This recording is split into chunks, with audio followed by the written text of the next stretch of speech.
మరి మీ అందరికీ తెలుసు, నేను ప్రత్యేకంగా చెప్పాల్సిన అవసరం లేదు. పెద్దలు కేసీఆర్ గారికి కరీంనగర్ అంటే సెంటిమెంట్.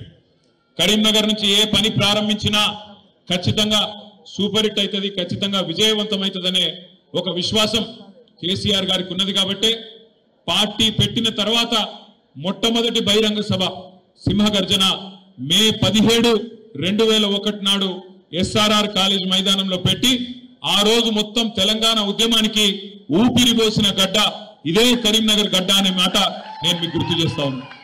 తర్వాత ఎక్కడున్నది తెలంగాణ? లేనే లేదు.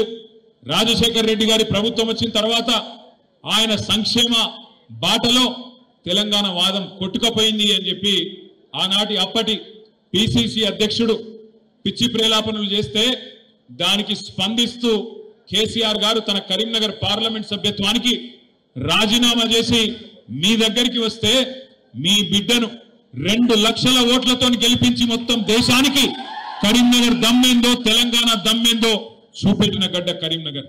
అదే విధంగా సందర్భం ఏదైనా, పరీక్ష ఏదైనా, అన్యాయం ఎప్పుడు జరిగినా, ఎలాంటి అణిచివేత జరిగినా, ఎలాంటి వివక్ష మన పట్ల ఉన్నా ప్రతి సందర్భంలో తిరుగుబాటు జెండాను ఎగురవేసి అగ్రభాగాన నిలబడ్డ గడ్డ, పోరాటాల పురిటి గడ్డ కరీంనగర్. కాబట్టి ఇక్కడికి వచ్చి నేను మీకు ఎక్కువ తక్కువ చెప్తే తాతకు దగ్గులు నేర్పినట్టు అవుతుంది. ఎక్కువ చెప్పా కానీ కొన్ని విషయాలు మాత్రం మనం గుర్తు చేసుకోవాలి. ఇవాళ ఒక ఉత్కృష్టమైన సందర్భం.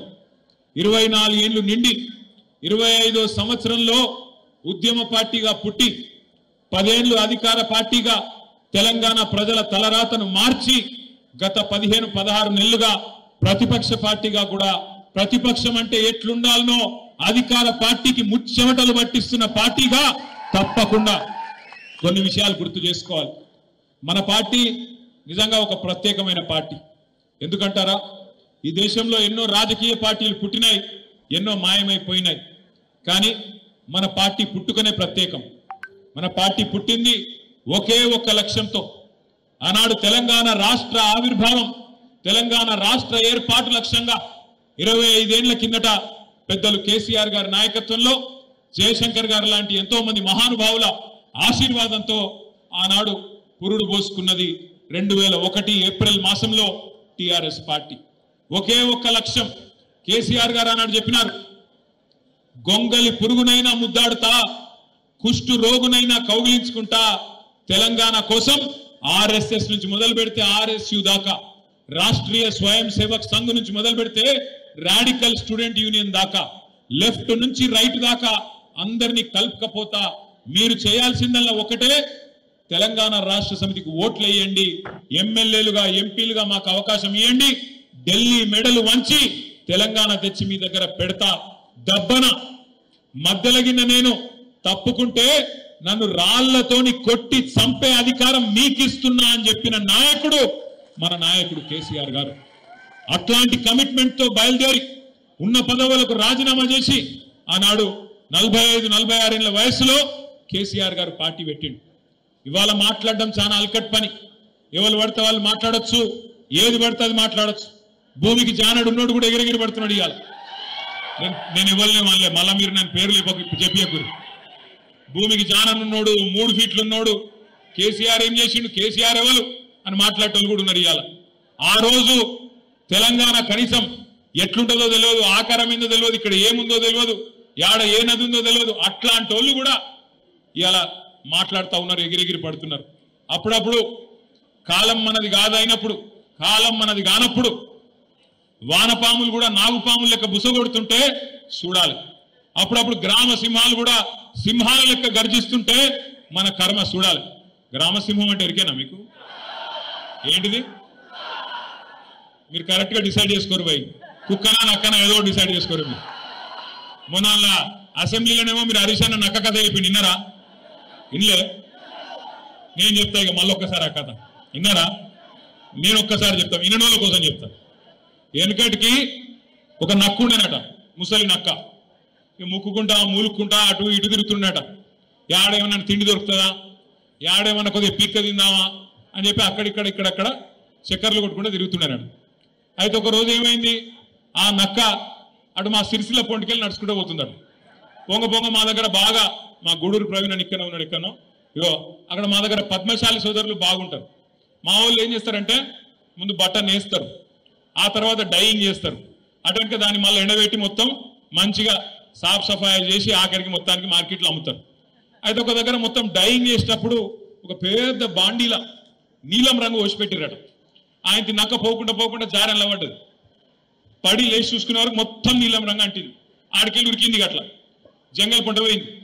పోయే వరకు జంగల్లో ఉన్న మిగతా జంతువులన్నీ పరిశాన్ అయినాయట. ఇదేమో కొత్తగా ఉంది, ఏదో నీలం రంగు విచిత్రంగా ఉందని చెప్పి భయపడడం మొదలుపెట్టినాయంట. నక్క కూడా అబ్బాయి ఇదేదో మంచిగా ఉన్నదని చెప్పి నక్క కూడా చెప్పిందట వాడికి, నన్ను దేవుడు పంపిండు, పైకెళ్ళి పంపిండు, ప్రత్యేకంగా పంపిండు, అందుకే నేను ఇట్లున్నా, మీకు ఏం కావాలంటే అది నేను చేస్తా, మీరు అందరూ కూడా రేపటి నుంచి నా నాయకత్వాన్ని ఆమోదించండి, నన్ను రాజును చేయండి అన్నారట. అంటే వీళ్ళందరూ కూడా కరెక్టే, పాపం దేవుడు పంపిండు కదా అని చెప్పి ఆ నక్కను తీసుకుపోయి సింహాసనం మీద కూర్చోబెట్టిరు. ఇక నక్క సంవత్సరం అయిపోయింది, 15 నెలలు అయిపోయింది, రోజు మొరుగుడు మొరుగుడు ఒరుడు ఒరుడు రోజు ఒకటే. ఆఖరికి 15 నెలలు అయినాక ఒకరోజు వానకాలం వచ్చింది. ఆ నక్క టైం బాగలేక బయటికి పోయింది, ఆయన వాన షురు అయింది, రాళ్ళ వాన కొట్టింది. సంపుడు చంపే వరకు రాళ్ళ వాన ఏమవుతుంది, వానలో రంగంతా పోయింది. రంగంతా పోయి ఆయన నక్క చూసుకోలేదు, తిరిగి మళ్ళీ వాపసు వచ్చింది. అందరు చూసిరు, రంగు పోయింది, నక్క నిజ రూపం బయటపడ్డది. ఇక తర్వాత ఏమైతుంది, ఈపు చింతపండు అయింది. తర్వాత ఉరికిచ్చి ఉరికిచ్చి ఉరికిచ్చి ఉరికిచ్చి ఊరవతలకి చంపారు.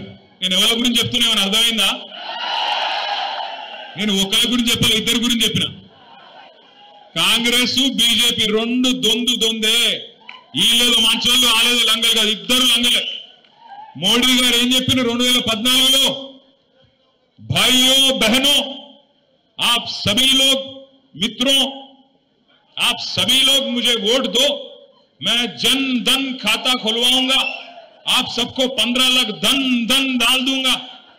पड़े 15 लाख 15 लाख పడాలని మనకం ఎందుకో కానీ మరి బీజేపీ ఓట్లు అయితే బాగానే గుద్దుతున్నారు. కరీంనగర్ 15 లాఖ లేదు, 15 రూపాయలు కూడా లేదు, వచ్చింది లేదు, చేసింది లేదు. సంవత్సరానికి 2 కోట్ల ఉద్యోగాలు ఇస్తా అన్నాడు. మరి 11 సంవత్సరాలలో 22 కోట్ల ఉద్యోగాలు ఇవ్వాలి. వచ్చినాయా ఉద్యోగాలు? రాలే. అక్కడ ఆ మోసం, ఇక్కడ 6 గ్యారంటీలు, 420 హామీలు, 420 మాటలు, ఇక్కడ ఈ మోసం.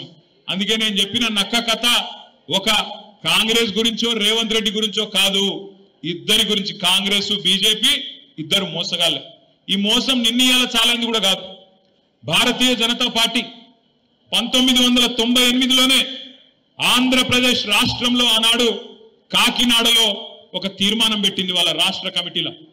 ఒక్క ఓటు వేయండి బీజేపీకి, 2 రాష్ట్రాలు ఇస్తాం, ఒక ఓటు 2 రాష్ట్రాలు అని చెప్పి 1998లోనే కాకినాడలో తీర్మానం చేసింది. మరి ఇచ్చిండ్రా తెలంగాణ 98 తర్వాత?